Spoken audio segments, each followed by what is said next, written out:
Kenya's Gold.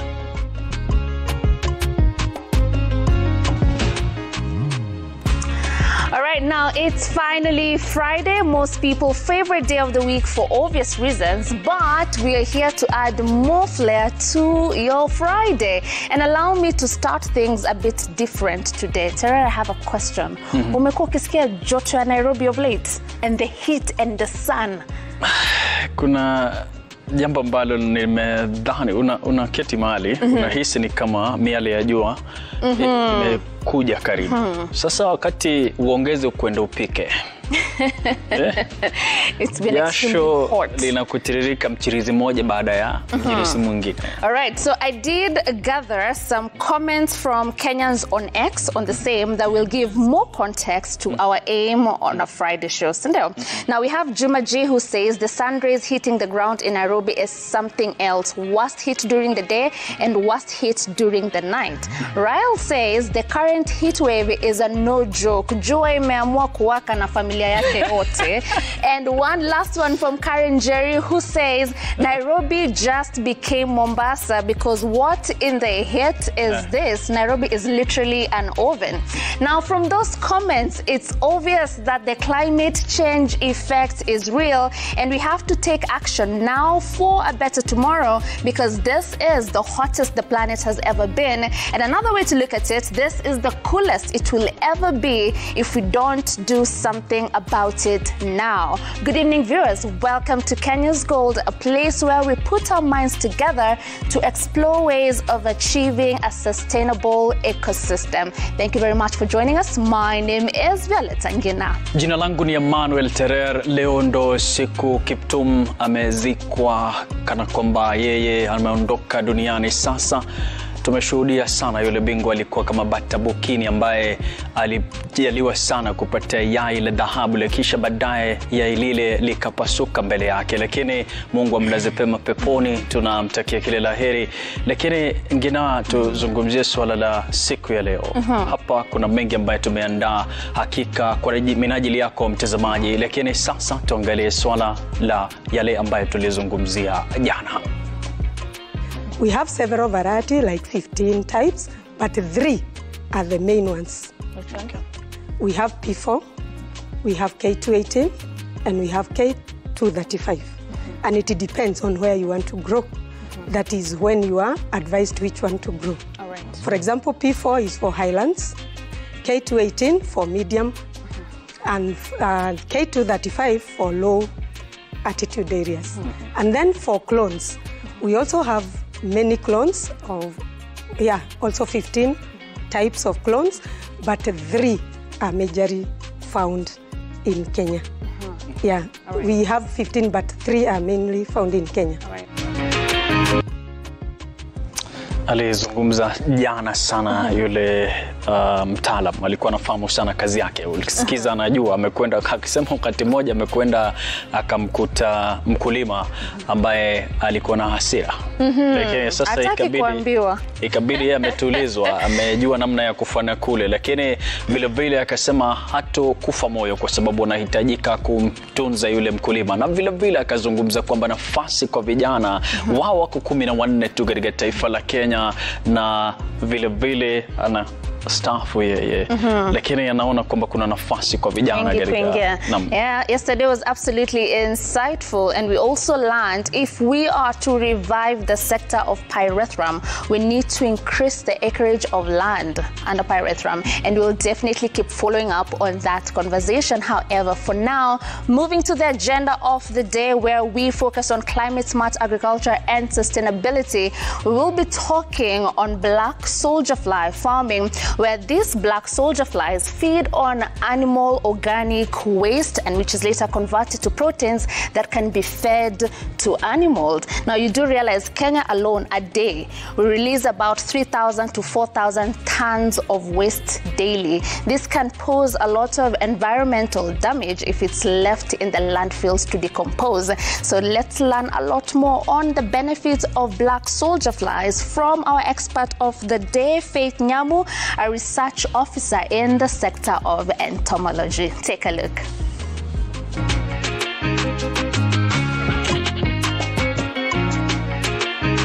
My name is Faith Nyamo. I'm a research officer at the International Center of Insect Physiology and Ecology here at Kasarani. I trained in entomology at the Technical University of Kenya. So at ISIPE, I'm in charge of mass rearing insects for food, feed, and other uses. And among the insects for feed is the black soldier fly. It's called Hemetiae irusens in the scientific language. And we are here at Harcourts because of the black soldier fly, because Winnie is one of our entrepreneurs whom we trained at ISIPE. We gave her the starter colony. We followed her up in the farm when she was starting. We gave her backup materials, and we have been visiting the farm ever since she started. Whenever she has a problem, we come and we give her the intervention. So at ISIPE, apart from the black soldier fly, we also teach farmers the use of the byproducts they will get after raising the BSF. Mostly the farmers who come to ISIPE for the black soldier fly are only interested in the protein. But after raising the black soldier fly, there are byproducts that you get, like the manure, which is very rich in 15 nutrients, the nitrogen, the phosphorus, the calcium, and others. And there is also the cases that are left when the flies emerge, which are very rich in chitin. Chitin is a rich product that is used to control pests and diseases in the soil. Then we also teach them, apart from getting the free training from ISIPE, they become employers of the youth and women and anyone who is interested in getting a job that they can do on a daily basis. They can also use their own structure to charge for training. For us at ISIPE, we are funded by donors. We are grateful. We have over 20 donors that fund ISIPE. So for them, because it's a business model, they can get farmers and train at a fee.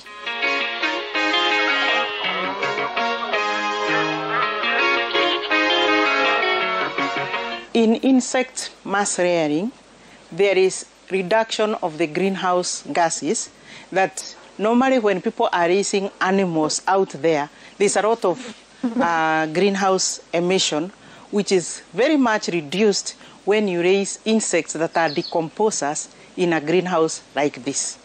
So apart from reducing the greenhouse gases, we are cleaning the environment, because most of the people who are dealing with waste, they are only interested in the plastic part and the metallic part. But this organic waste is just left unattended because they believe that it will rot and go away, not really considering the other factors that as it rots, what dangers does it expose the people in the surrounding.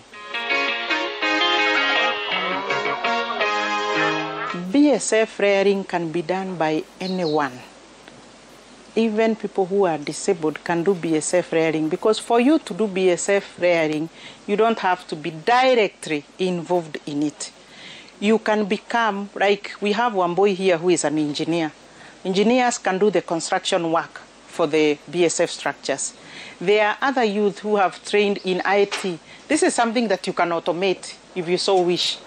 If you have somebody who just went to school and just knows how to write their name, we will teach them by doing hands-on training with them. They can be doing the rearing of the insects, they can be harvesting, they can be off-roading the waste, they can be roading the waste.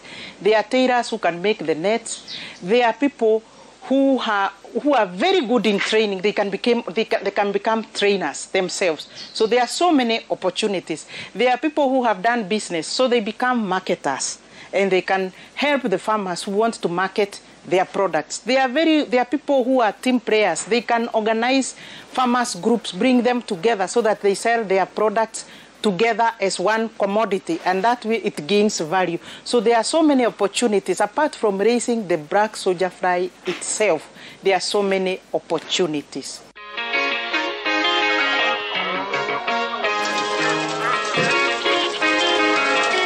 For many decades, we have depended on sources of protein from fish and soya bean and even sunflower. If we look at the three of them, that is food for protein, which creates a lot of competition between animals and human beings. And when we raise BSF, especially here in Africa, we are not eating the BSF larvae itself. But when we give it to our animals, whether in powder form, when we incorporate it in feed, we have quality feed that has very high protein, about 60%. And the animals mature quickly. They give, if it is the chicken, they give us a lot of eggs. They lay for a longer period. If it is the chicken for meat, the broilers, we have chicken with quality meat. It has more of carcass than the fat.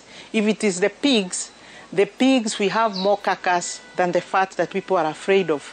We also have the pigs. This problem they have for diarrhea. Pigs fed on BSF products, they don't have that problem. If it is fish, they mature quickly when fed on BSF-based feeds. We also have other insects that are meant for food. We raise crickets, we raise grasshoppers, we raise locusts, we raise mealworms. All these insects, they are for food, and their nutritional level is very high. They have high protein levels and amino acids that are essential for pregnant mothers and malnourished kids. Plus, insects rearing does not require a lot of space. Like if you look at the structure Wambui has, and she produces about 3 tons in a month, it's a very small space, yet what comes out of there is a big, high variable product.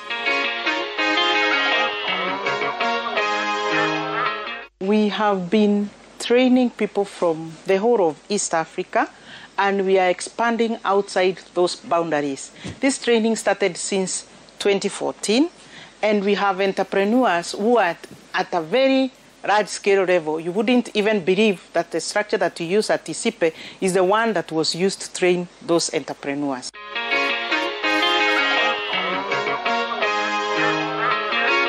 When the adult emerges from the pupa, because the life cycle of the black soldier fly has like 4 stages. We have the eggs that are laid by the females. Then they hatch into young larvae, the first instars. The first instars move to 2nd, 3rd, 4th, 6th, and the 7th is the pupa. The pupa gives us the adult. And then the cycle is repeated again. But among the instars that I mentioned, from instar 1 to instar 7, instar 5 is the most important instar in the development, because this is the stage with the highest percentage of crude protein, which is about 57 to 60%, depending on the feeding substrate that the entrepreneur is using to feed their larvae.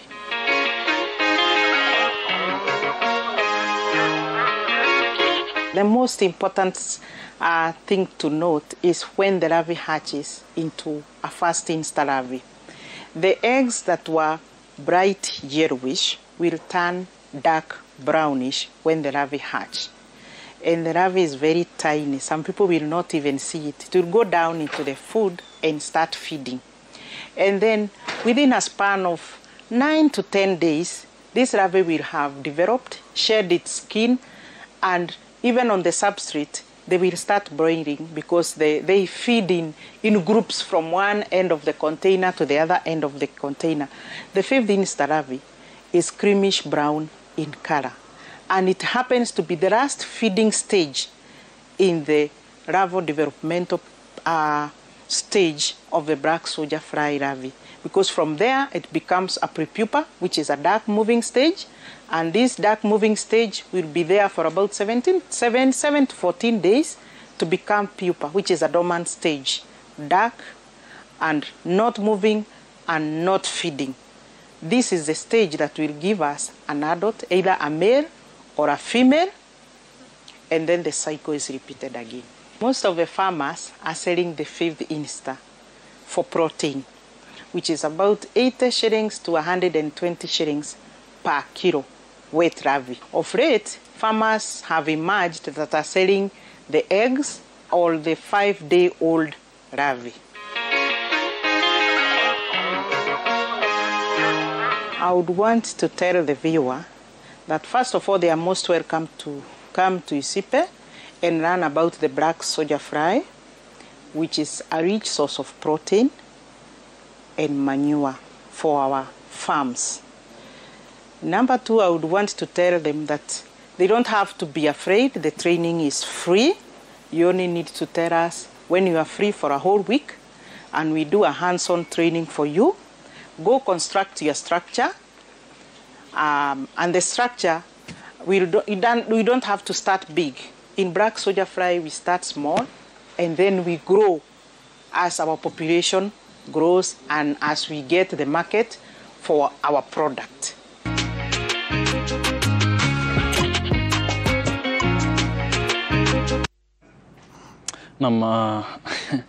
Ngina, kuna wakati moja umefikiria kutembelewa na yule mnyama?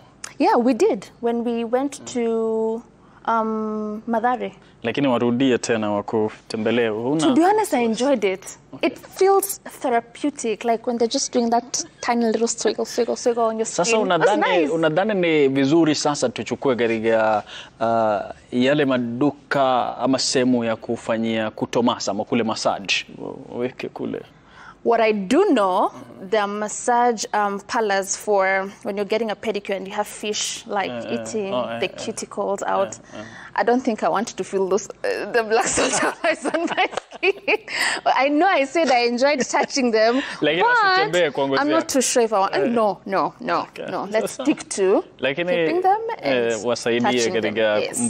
That's how far I'm willing to go. Naam, kabisa. Umeona, umetazama vizuri sana yule Nyamu ameeleza kwa undani kuhusiana na namna wale wanyama wadudu wanasaidia katika kuzalisha na vile vile wanatumika kwa kuku. Wanaweza kula kwa yule mtu ambaye angetaka kutumia. Absolutely true. We cannot underestimate the importance of black soldier flies because they help in waste management and at the same time providing food for animals, especially at a time when so many farmers are being kicked out of business because of how expensive animal feeds are.